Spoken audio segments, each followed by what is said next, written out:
যে কথাটা বলা হচ্ছে যে জন্ম কত একটা 1997 সালে, তার কি করে সে এক্সপিরিয়েন্স অ্যাড হয়। এবার ঘটনা হচ্ছে যে এটা তো অনলাইন অ্যাপ্লিকেশন জমা পড়েছে, হয়তো সে মানে এক্সপিরিয়েন্স হয়তো কিন্ডারগার্টেন স্কুলে চাকরি করেছে, সেটাও লিখে দিয়েছে। বা দ্বিতীয় কথা যেটা, যে ফিজিক্যালি হ্যান্ডিক্যাপড, সুপ্রিম কোর্টে একটা নির্দেশ ছিল বসতে পারে, এটা একজনের ক্ষেত্রেই হয়েছে। দুটো ঘটনা এক এক করে হয়েছে, মানে দুটি পৃথক ঘটনা।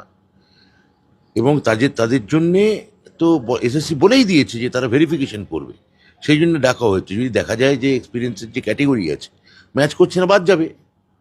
আর ফিজিক্যালি হ্যান্ডিক্যাপড, সেটা লয়ারের সঙ্গে আমরা কথা বলেছি, অ্যাকচুয়ালি ফিজিক্যাল হ্যান্ডিক্যাপড বসতে পারে কি পারে না, সেটা সুপ্রিম কোর্টের রায় খতিয়ে দেখা হচ্ছে।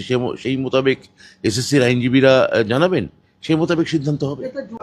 আজকে আজকে আবার মামলা দায়ের হচ্ছে অমৃতা না, মামলা নিয়ে আমি কি বলবো, মামলা তো হতেই পারে। একাধিক অভিযোগ হচ্ছে যে এসএসসি দাগি প্রার্থীদের নাম এই তালিকায় আছে। একদমই নেই, একেবারেই নেই। এটা কোনো কোনো কোনো এসএসসির সঙ্গে কথা হয়েছে, এখন অবধি এসএসসির জ্ঞান মোতাবেক কোনো দাগি প্রার্থীর নাম তালিকায় ওঠেনি। মামলার মতো হোক না, সে কি আছে, কি করা যাবে। এমনও অভিযোগ উঠছে যে স্বাস্থ্য দপ্তরের কর্মরত ব্যক্তিরা তারা অভিজ্ঞতার জন্য নম্বর পেয়েছে। আমি তো বললাম যে এটা তো ভেরিফিকেশনের জন্য তাদের ডাকা হয়েছে। যদি এরকম কেউ করে থাকে তাতে বাদ যাবে, তারা এসএসসি বাদ দেবে। এই যে আজকে দুটো পৃথক নতুন চাকরি প্রার্থী যারা, তারা আজকে রাস্তায় আন্দোলন এ আমি বলতে পার- 70 পেয়েও তারা ডাক পায়নি।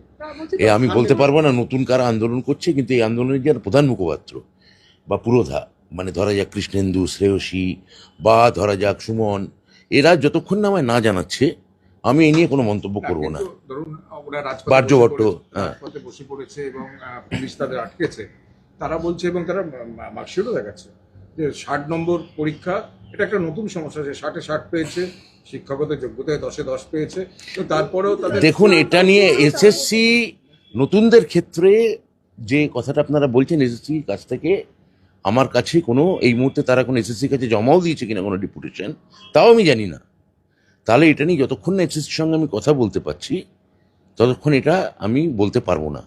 আমার সঙ্গে মুখ্যমন্ত্রীর ভ্যাকেন্সি বাড়ানো নিয়ে একটা নিশ্চয়ই আলোচনা হয়েছে, কিন্তু সেটা যতক্ষণ না কোনো প্রসেস শেষ হচ্ছে, এই নিয়ে কোনো আইনিভাবে কোনো পাকাপোক্ত কোনো কথা আমি এখানে বলতে পারি না।